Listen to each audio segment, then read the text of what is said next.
Dari Dodi. Assalamualaikum Ustaz. Waalaikumsalam. Apa tanggapan Ustaz atas lirik lagu Aisyah? Macam mana lirik lagu Aisyah? Saya tak mengikuti. Kita cari dulu ya, lirik lagu Aisyah. Lirik lagu Aisyah.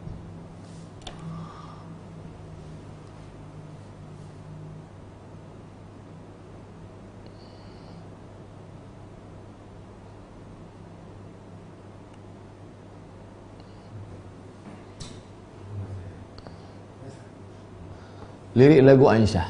Mulia indahnya, tak pula. Mulia indah cantik berseri, kulit putih bersih merahnya pipimu. Dia Aisyah putri Abu Bakar, istri Rasulullah. Aisyah itu ibu saya. Yang mengatakan Aisyah itu ibu saya Allah Subhanahu wa taala. Wa azwajuhu ummahatukum.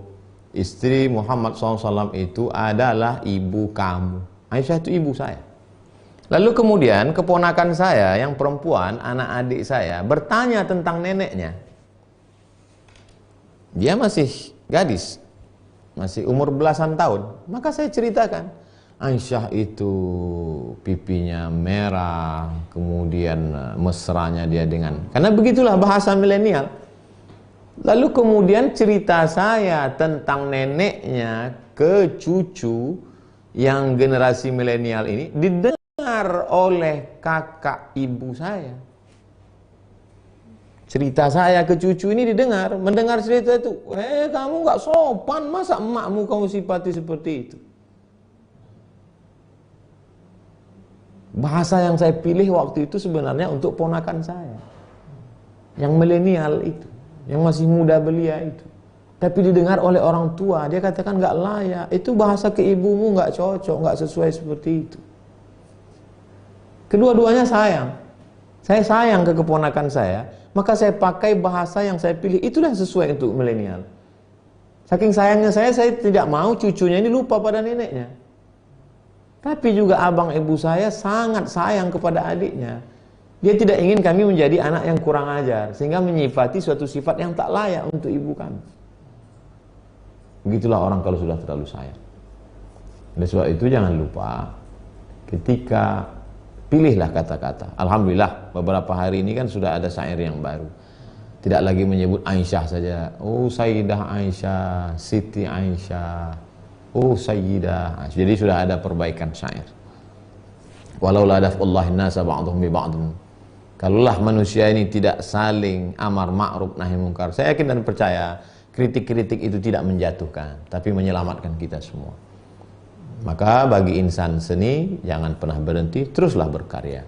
Kenalkan Fatimah, kenalkan Sayyidina Al-Hasan, kenalkan Sayyidina Al-Husain, kenalkan Sofiyah, kenalkan Ummu Kulthum, kenalkan Zainab. Dengan bahasa yang indah, pilihlah kata-kata, karena kalau tidak kita kenalkan, maka nanti mereka ini akan hilang dari anak cucu kita. Dengan bahasa mereka, dengan bahasa seni, dengan bahasa lagu, bilisani qaumi. Wallahu a'lam bishawab. Bapak Fahrul Razi, Ustadz, apakah Dajjal akan menghasut manusia sampai memasuki rumah-rumah manusia, atau hanya yang berkeliaran di luar rumah saja?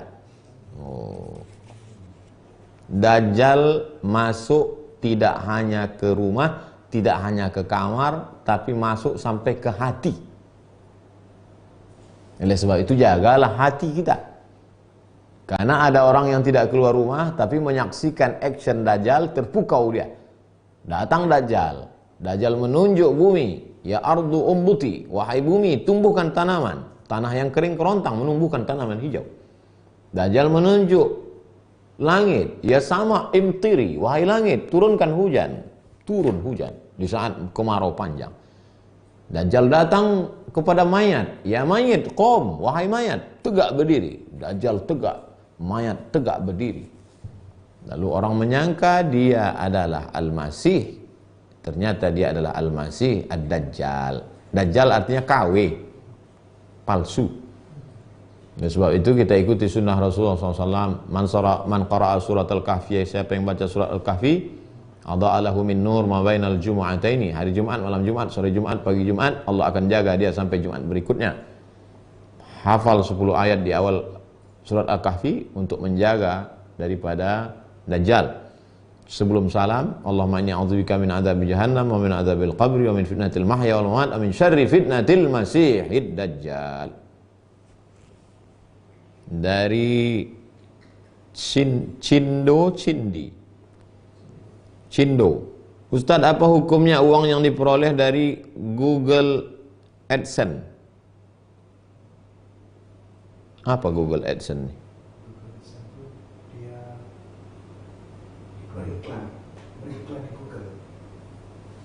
Saya punya produk, lalu saya iklankan.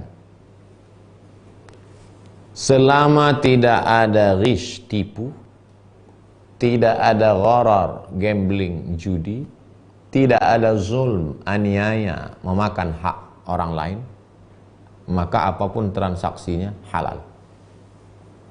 Itulah hebatnya Islam. Islam tidak menyebut nama, tapi yang disebut substansi. Apapun namanya, YouTube, Instagram, Google, apapun nama transaksi.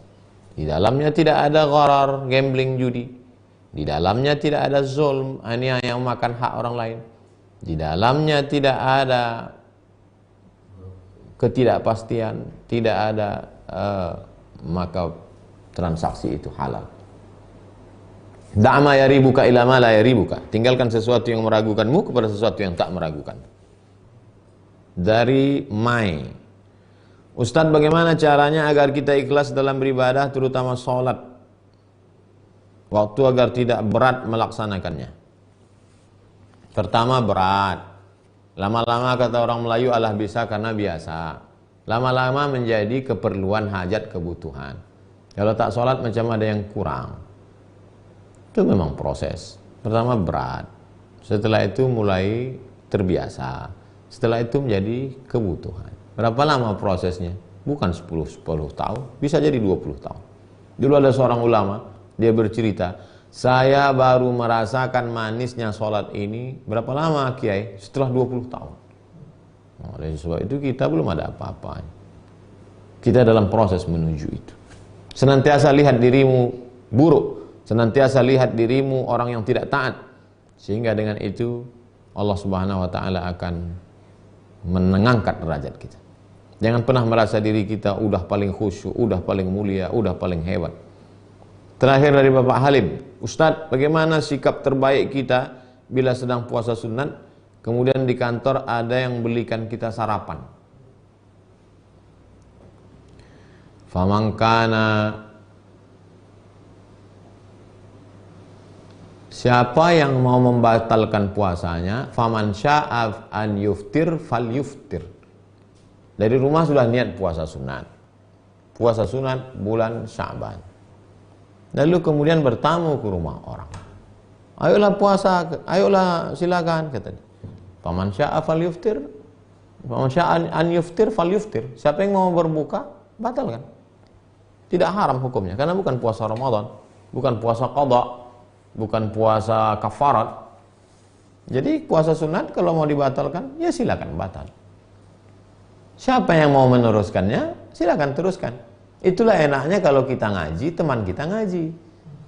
Kalau kita ngaji, teman kita ngaji. Ketika kita katakan, saya sedang puasa, dia tidak akan paksa. Dan kalau kita juga makan, dia juga tidak akan ketawakan kita. Karena dia tahu kita punya dua pilihan, mau makan atau lanjutkan. Andai Ustadz pada posisi saya, apa yang Ustadz lakukan? Saya sedang puasa. Lalu kemudian diajak bertamu ke rumah seseorang, diajak makan. Apa yang saya lakukan? Saya lihat dulu apa lauknya. Kalau cuma ikan asin batal puasa, sayang lah, eman-eman. Saya lanjutkan. Nah, oleh sebab itu kalau mau lanjutkan puasa, silakan lanjutkan. Dan yang kawan yang ngajak tidak perlu tersinggung. Enaknya kawan kalau sama-sama ngaji. Tapi kalau beda nggak ngaji, alah sombong, baru tobat kemarin, udah puasa sunat. Jadi kalau kita sama-sama ngaji enak. Saya berapa kali ngajak tamu buka puasa pas lewat dia ada puasa. Mohon maaf Ustaz, saya puasa. Oh ya nggak apa-apa. Kemarin saya sedang puasa bertamu ke rumah orang. Ustaz, makan soto. Aduh saya puasa. Dia tidak tersinggung. Kenapa? Karena sudah sama-sama ngaji. Oleh sebab itu teman-teman kita, sahabat-sahabat kita ajak ngaji. Supaya jangan lagi ada tersinggung karena sama-sama ngaji. Terima kasih. Mohon maaf atas segala kesilapan dan kekhilafan.